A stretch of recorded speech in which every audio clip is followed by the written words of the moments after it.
I never believed in monsters.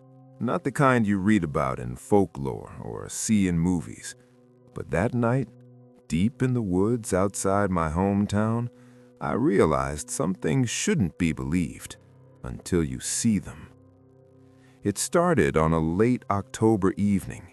I was camping alone near the edge of Millstone Forest, a place locals avoided after dark. The trees there grow thick and close together, their gnarled branches intertwining like clawed hands. The air was crisp, the smell of decaying leaves heavy on the wind.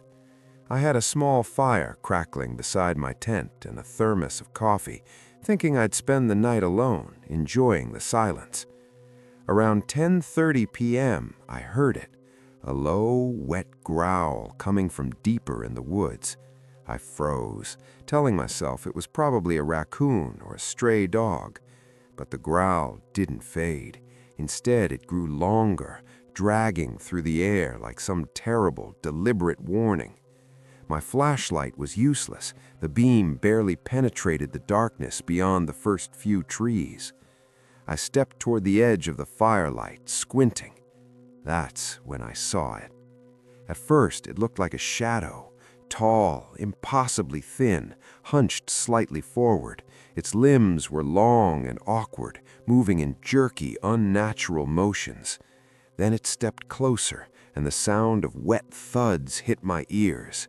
Whatever it was massive, at least 7 feet tall, maybe more. Its skin, or what I could make out, was slick, black, almost glistening like wet leather. I froze. My heart pounded so hard I could feel it in my throat. I wanted to scream, but my voice wouldn't work. It was watching me. Not like a wild animal, more like a predator studying a target. And then it hissed. Not a normal hiss, but a wet, gurgling sound that made my stomach drop. I backed toward my tent slowly, keeping my eyes locked on it. Every instinct screamed to run, but I didn't dare. Its movements were so wrong, like it shouldn't exist in this world. And then, before I could react, it vanished. 1 second, it was there, the next, gone. I spun in every direction, my flashlight shaking in my hand. But the forest was silent again, just the crackling fire and my own panicked breathing. I convinced myself I'd imagined it. Maybe it was shadows playing tricks. But then I heard leaves crunch behind me, slow and deliberate, moving closer. I didn't look. I ran straight into the woods, tripping over roots, branches whipping my face, the cold night air burning my lungs. I didn't stop until I reached my car at the forest's edge. When I finally dared to look back, I swear I saw 2 glowing eyes in the darkness. They followed me until I slammed the door, started the engine, and sped away. I've never gone back. Friends told me it could have been a bear or some feral dog, but nothing moves like that. Nothing that size can vanish like that. And that hiss, I still hear it sometimes, late at night when the wind shifts through my window. Somewhere in Millstone Forest, something is waiting. Something not meant to be seen.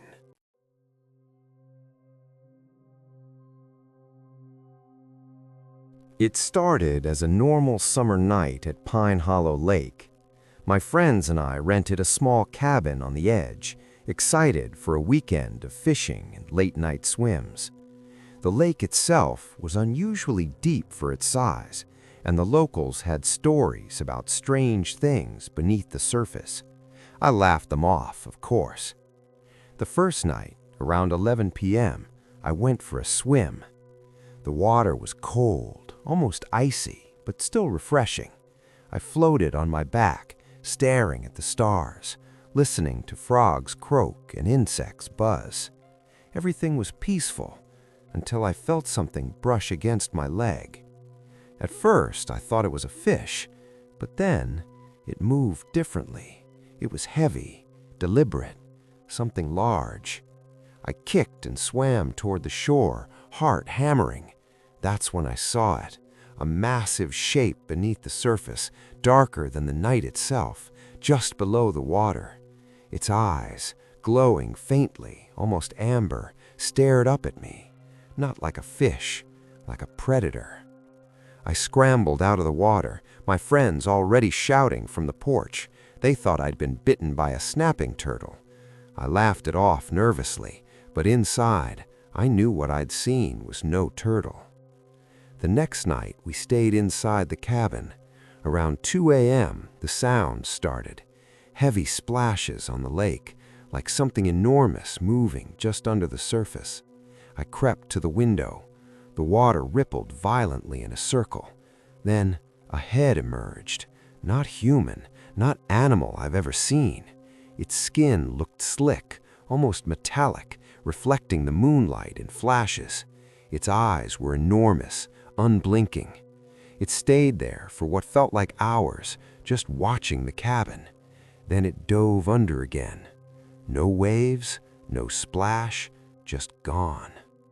By the third night, we couldn't sleep. Every splash made us jump. Every shadow on the lake felt like eyes. I packed up, wanting to leave, but the creature, it followed us.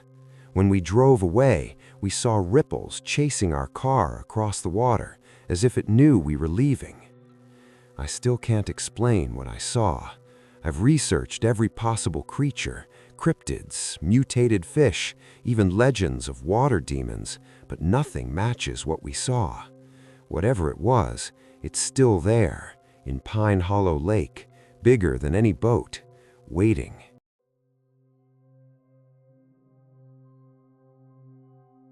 I've always loved spelunking, exploring caves and abandoned tunnels. That night, my friends and I ventured into Black Hollow Cave, a remote system with rumors of strange sightings. The entrance was narrow, jagged rocks scraping our shoulders as we entered. Our headlamps flickered, casting long shadows on the walls, the smell of wet stone and earth thick in the air. We'd gone about half a mile when I felt it, a presence, not a draft, not the echo of our voices, something alive, moving in the darkness ahead. My friend laughed nervously, telling me I was imagining things. I wanted to believe him. Then we heard it, a scraping sound, low and deliberate, like claws on stone. It wasn't echoing. It was coming closer. We stopped. The beam of my headlamp caught a pair of eyes, yellow, reflective, unblinking, staring at us from a crevice. The creature's body emerged slowly. Thin, elongated limbs, skin pale and almost translucent, veins visible beneath. Its face, it had no nose, just a mouth full of sharp, irregular teeth. It tilted its head, watching us move. I froze. My instinct screamed to run, but the cave was tight, twisting. One wrong step and I'd fall. The creature moved with unnatural speed, darting forward in short bursts, always keeping a distance but never breaking line of sight. We backed away slowly, trying to keep it in our view. My heart felt like it would explode. Every scrape of stone, every whisper of its movement made the darkness feel alive. I stumbled over a rock, and it lunged, fast, terrifying, but somehow precise, never touching us. We reached the cave's mouth, gasping in the cold night air. Behind us, silence. But when I turned my flashlight toward the opening, I saw it, perched just inside the shadows, watching, waiting. I've never returned to that cave, and at night I still feel eyes on me, as if it remembers. Whatever it wasn't from this world, and it's still down there in the twisting black tunnels, hungry, patient, and waiting for the next intruder.